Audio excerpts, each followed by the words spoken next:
Olá amigos do canal Aprendendo sobre Mediunidade, eu sou Anderson Gomes. Nesse vídeo nós vamos falar sobre um assunto que eu acho que ajuda a gente a tentar afinar a nossa mediunidade, saber se nós não estamos caindo em nenhum tipo de armadilha do nosso próprio eu, porque nós na verdade criamos mais armadilhas para nós do que qualquer outra pessoa, nós somos especialistas nisso, Então eu trouxe aqui alguns assuntos, alguns pequenos tópicos que eu já usei em uma palestra sobre as dificuldades do médium novo e do médium velho, ou seja, do médium principiante e aquele médium que está há muito tempo já trabalhando. Então vamos falar sobre esse assunto neste vídeo?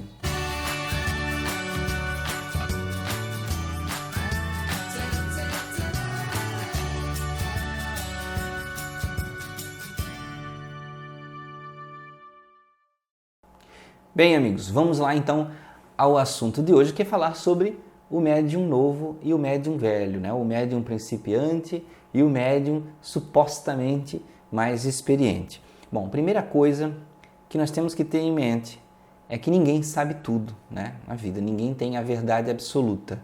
Então, para os médiuns jovens, nós temos que ter a condescendência, o entendimento, a paciência, Para os médiuns mais antigos, que têm um pouco mais de experiência, temos que ter aí a humildade, digamos assim, a força de vontade, de estudar, a compreensão. Então, e às vezes tem situações que as problemáticas dos dois se encontram. Então eu anotei aqui, isso vem de uma palestra que eu já dei sobre mediunidade, e eu peguei esses tópicos aqui para a gente falar que são bem interessantes e servem para as pessoas que já estão começando ou já estão trabalhando na casa espírita, Então vamos lá, são uma meia dúzia de itens que eu relacionei, onde a gente pode olhar para dentro de si e se comparar. Será que eu não estou errando nesse ou naquele ponto? Então vamos lá, no médium novo. O médium novo ele costuma ter muita insegurança, E essa insegurança ela atrapalha ele às vezes na comunicação. Aquela coisa que a gente sempre fala, de estar dando a comunicação e estar sempre se questionando, será que sou eu, será que não sou eu? E a gente até falou sobre isso num vídeo, sobre mediunidade consciente e tudo mais, sobre essa situação de questionar muito que atrapalha. Então o médium precisa não se questionar tanto no momento da comunicação. O medo, O medo de ver espíritos, o medo de se relacionar com a espiritualidade, as pessoas que às vezes, digamos assim, se assustam com a espiritualidade, eu posso atravessar a porta aqui e me deparar com um espírito, ele pode ser feio, ele pode ser deformado, sei lá, e se assustar. Então, nós não precisamos se assustar com isso, porque nós também somos espíritos e nós também vamos estar naquela condição um dia. Então nós temos que trabalhar isso para nós estarmos da melhor forma possível e compreender que os nossos irmãos podem até ser diferentes em algumas vezes, em alguns casos, mas nós não precisamos temer, nós temos que sentir mais amor por eles. Existe também o medo num outro aspecto. Às vezes o médium iniciante ele tem o medo não pelo espírito que ele vai ver, mas do que ele vai descortinar na vida dele em relação à espiritualidade. Ele tem medo das responsabilidades que ele vai assumir descobrindo a espiritualidade ao redor dele. Então ele começa a pensar assim, às vezes inconscientemente, às vezes conscientemente, eu vou começar a estudar, eu vou começar a ver, eu vou começar a ter experiência, eu vou começar a ter mais responsabilidade sobre meus atos. E aí isso causa uma espécie de medo, isso pode ocorrer. Experimentação descontrolada. Então o médium novo ele tem que cuidar muito com isso. Não querer, eu vou tentar uma incorporação em casa, eu vou tentar fazer psicografia de qualquer jeito. Não é assim, gente. Eu vou tentar evocar espíritos. Não façam esse tipo de coisa, Então, evocações, comunicação através de psicofonia devem ser em centros espíritas, com mais pessoas junto que tenham conhecimento para te dar um suporte, para te dar uma ajuda. A psicografia ainda é uma mediunidade que pode se dizer que você pode tentar praticar em casa. Mas sempre é bom você ter uma introdução em um centro espírita, com amigos, ter uma orientação.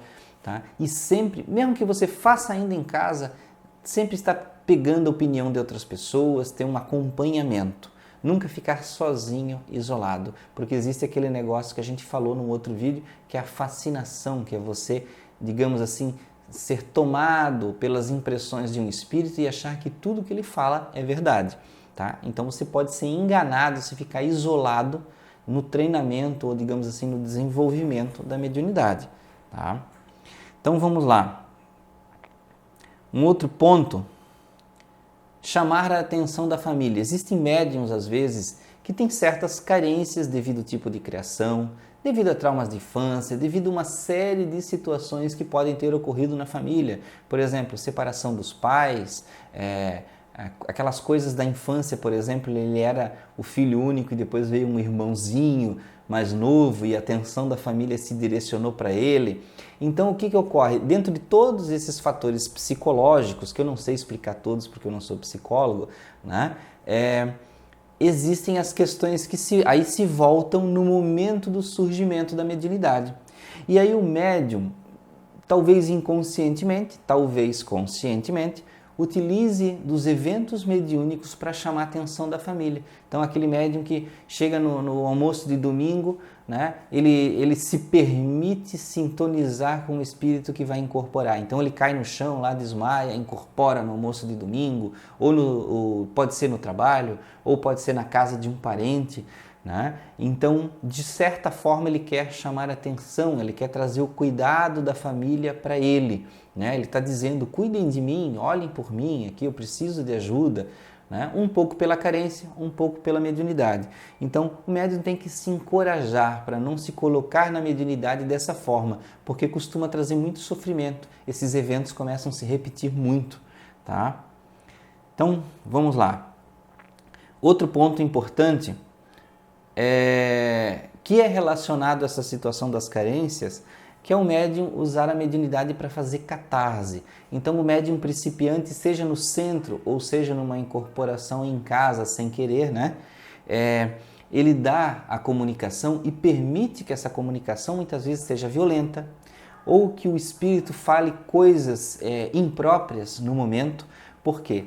A gente sabe que mediunidade é sintonia. O espírito que vai se comunicar, ele pega o que está na sua mente, as suas necessidades e de certa forma sintoniza com ele, né? Então ele pode, junto com você, né, médium, externar naquele momento da revolta do espírito um fator, alguma coisa que seja do médium, né? De uma necessidade do médium. Então isso as pessoas que estão até em volta podem perceber isso. Então não usar como catarse, um momento, a comunicação mediúnica como um momento de colocar tudo para fora, tá? Então não é isso. Na verdade é um momento de você ajudar o espírito e não só externar as suas raivas, os seus medos, né? Então a gente tem que tomar cuidado com isso, tá? Médium que não media, ou seja, é um pouquinho ligado à questão da catarse que a gente falou agora há pouco. O médium que vai dar comunicação, eu estou falando aqui todos esses pontos, o médium iniciante, tá? Ele vai dar a comunicação e ele se permite, digamos assim, deixar o espírito fazer tudo o que ele quer. Então, não é simplesmente se render, ele tem que, aos poucos, permitir a sintonia. Se ele vê que o espírito puxa muito para o lado dele, né, para ficar mais violento ou mais falante, ele tem que, digamos assim, mentalizar quadros mentais mais tranquilos, mentalizar coisas diferentes para sair da sintonia do espírito, tá? Médiuns iniciantes ainda, né? Médiuns com comunicações repetitivas, médiuns que só choram e não falam nada, só resmungam e não falam nada, só tossem na comunicação, né? E não falam nada. Então, às vezes são comunicações repetitivas. Acaba que o médium iniciante ele está tendo uma influência e ele não consegue externar, ele está meio bloqueado, né? E às vezes, de certa forma, ele se permite, porque ele pode ocorrer, né, em alguns casos, dele se colocar num conforto. Não, eu já estou fazendo a comunicação, eu não quero ir além disso. Como um medo de que apareça ali um obsessor, com medo de que seja revelado alguma coisa, né? Então, por N motivos. Então, o médium, na hora da comunicação, ele não vai se questionar tanto, mas depois da comunicação ele tem que começar a pensar, Por que foi assim? Por que foi dessa forma? Porque aí vem todos os porquês para a gente estudar e descobrir o que fazer, tá? Outro ponto errado do médium iniciante, outro ponto ruim, né, desfavorável, é concentrar-se muito no lado ruim e esquecer que também tem um mentor e tem segurança. Então o médium tem que lembrar disso, que ele não está sozinho, ele não está abandonado na hora da comunicação e nem durante o dia na sua vivência como médium, tá?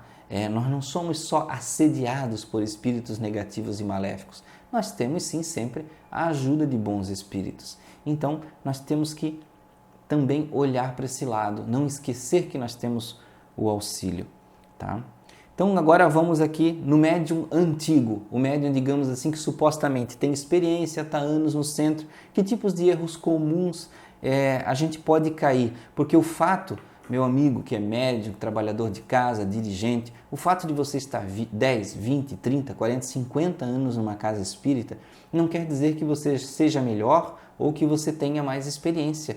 Existem pessoas às vezes que ficam 30 e 40 anos em uma casa e não estudam, simplesmente fazem a prática mediúnica como um piloto automático, né? E não trazem dali, não vão atrás do conhecimento, tá? Então nós temos que observar alguns fatos do que o médium antigo pode, digamos assim, deixar a desejar. A falta de vigilância. Ele pode chegar num ponto que ele tem tanta confiança na mediunidade dele que ele pode ficar invigilante e aí começar a acontecer coisas erradas e ele nem achar que aquilo está ocorrendo por causa da invigilância dele, né? Ele não, digamos assim, ficar ligado nas questões das energias e dos espíritos à sua volta o tempo todo.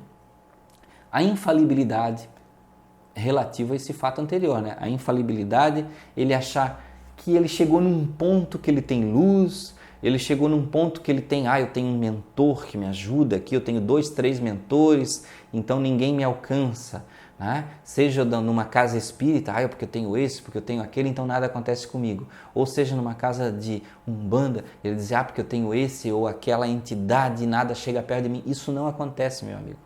Se você for invigilante, se você fizer coisas erradas, se você tiver pensamentos ruins e procedimentos de baixa sintonia no seu dia a dia, vão ocorrer coisas erradas sim. Então nenhum de nós é infalível, tá? Médium antigo que acha que não precisa mais estudar, não, eu já fui em N estudos do livro dos espíritos na minha vida, então não preciso mais. Livro dos médiuns, essas coisas, tudo isso aí eu já sei. Não se enganem, gente, cada vez que você lê o livro dos espíritos, se você lê uma vez por ano o livro dos espíritos completo, eu te garanto que todos os anos você vai encontrar uma coisa que você vai dizer assim, isso não estava aqui. Isso aqui eu não pensava dessa forma. Opa, esse pedaço aqui, essa questão eu já conhecia, mas lendo agora, anos depois, eu tenho uma visão diferente. Abram os olhos, conhecimento é como se fossem portas dimensionais, ele vai se modificando com o tempo e vai se apurando. Então, por isso que nós temos que estudar. E às vezes muitos que falam isso, que dizem, eu já passei por N estudo, muitas vezes nem estudaram, hein? Muitas vezes nem leram, tá? Então tá cheio de espírita por aí que nunca leu um livro dos espíritos, que nunca leu um livro dos médiuns, nunca leu um evangelho segundo o espiritismo, nunca leu a Gênese, nunca leu o céu e o inferno, que são as obras básicas de Allan Kardec. Olhem, não vamos escorregar nisso aí, hein? Não vamos escorregar no beabá, gente, tá? O médium que vai na reunião no piloto automático, né? Tá indo anos, então hoje é segunda-feira, terça-feira, quarta-feira, é o dia da reunião, eu vou lá, assim, dá a comunicação e vai embora. E não se preocupa em como ocorreu, como é que foi, se foi bom, se foi ruim, se tinha algo problemático, se aquele espírito precisava mais de ajuda ou não. Ele simplesmente faz no piloto automático, né? Sai do centro, vira as costas, já fiz a minha parte, graças a Deus. Não pode, né, gente? Então a gente tem que ter dedicação, tem que ter interesse, né, pelas nossas atividades, tá? Outro ponto interessante no médium antigo é o médium que não aceita opinião, pois tem anos de trabalho. Então existem aqueles médiuns que ainda fazem isso, né? Aí dizem assim, não, isso aí não é assim, porque eu trabalho há 30 anos no centro e nunca foi assim. né? Então, um dos pontos é, quem disse que um procedimento, por exemplo, não pode ser mudado através dos anos? Se está de acordo, né, com os livros de Allan Kardec. Né? Quem disse que ele está certo exatamente? Então, a gente tem que ter várias visões das coisas. Né? Então, a gente não pode simplesmente se basear pela nossa própria vivência. Eu, por exemplo, eu falo coisas aqui, mas eu me baseio na minha vivência, no que eu estudei. Mas vocês têm que olhar, peraí, eu não vou acreditar nesse careca aí, eu vou também pesquisar, eu vou atrás e vou ver se o que ele está falando está certo, ou se de repente eu posso adicionar um conhecimento, ou de repente tem uma coisa que ele deixou de fora e eu não estou compreendendo. Gente, conhecimento é uma coisa vasta, é uma coisa universal. Então a gente não pode se prender dentro do nosso ego e achar porque nós temos anos de experiência, de leitura, de conhecimento, que nada mais existe fora da nossa cabeça. Né? Não existe vida fora da minha mente. Né? Então não é assim que funciona. Tá? A mistificação do conhecimento. Isso é um ponto importante. Às vezes tem médiuns que, por terem anos de experiência, acabam durante os anos adquirindo costumes, coisas que não são da doutrina, não são da prática mediúnica, não estão lá em Allan Kardec, mas aí o que acontece? Eles passam a adicionar coisas que não existem. Né? Por exemplo, obrigatoriedades. Né? Ah não, toda reunião mediúnica tem que ter uma jarra de água na mesa. Quem disse que tem que ser na mesa? Por que não pode ser do lado da mesa? Ah, porque reuniões mediúnicas tem que ter uma vela. Não fala nada disso. Né? Em Allan Kardec que precisa se acender uma vela. Fala lá que é simbólico. Ah, porque a gente tem que ter uma cruz no centro. Ou porque o médium tem que se sentar dessa ou daquela forma, porque senão a energia não flui. Então ele adquire coisas que na verdade são elementos que ele foi pegando durante a vida de uma, de outra pessoa, de um livro que não era espírita, mas digamos assim, criou algumas mistificações, ele achou aquilo interessante. Então nós temos que ter cuidado para que a prática mediúnica fique pura, para que a prática mediúnica fique realmente prática.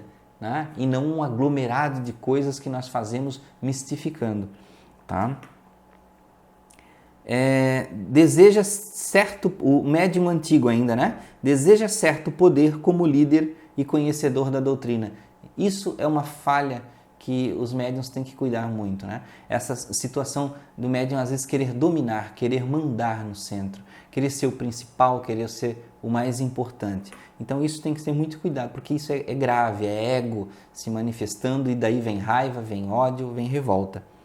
E às vezes quando chega nesse ponto, né, o médium que é antigo, ele começa a achar que todos à sua volta têm má influência, só ele que não. Né? Todos mistificam, todos têm obsessões e obsessores, né? Mas ele está com a palavra certa, ele tem um mentor iluminado do lado dele. Então, muito cuidado, meus amigos, quando eu sempre, foi uma premissa da minha vida, sempre desde novo.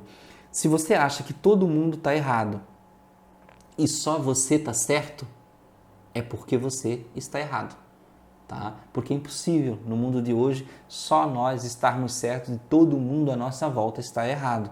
Tá? Então, considere o que está acontecendo à sua volta, os conselhos das pessoas, né? Calce os chinelos da humildade, tá? E mesmo que nós tenhamos pessoas ao nosso lado sofrendo obsessões, nós temos que ser amigos, nós temos que auxiliar, nós temos que fazer algo em favor dessas pessoas. Tá? Então, esses foram alguns tópicos que eu relacionei sobre as dificuldades do médium novo e do médium antigo, né? Ou seja, do médium principiante e do médium mais experiente, com anos de casa, e são coisas que a gente tem que cuidar para não cair no nosso dia a dia. São coisas bem comuns. É claro que existem muitos outros pontos que nós poderíamos ter abordado. Então, espero que tenham gostado do vídeo, que ficou bem longo, né? Mas certos assuntos não tem como suprimir tanto, a não ser que dividisse muito o vídeo, né? Mas espero que gostem, deixem o like de vocês, deixem os comentários, as perguntas, tá? Com certeza vocês já viram casos desse tipo acontecer. Então, muito obrigado, tenho muita paz no coração de vocês, muita alegria, né? Levem muita luz no coração do nosso Mestre Jesus, de Deus Pai, né? De Buda, seja dos orixás, seja de quem quer que você acredite, né? Então que você leve essa luz no seu coração, não importa de onde vem, a luz é luz e todos os espíritos e essas entidades estão aí para nos auxiliar e nos iluminar todos os dias. Muita paz, que Jesus fique no coração de vocês. Obrigado.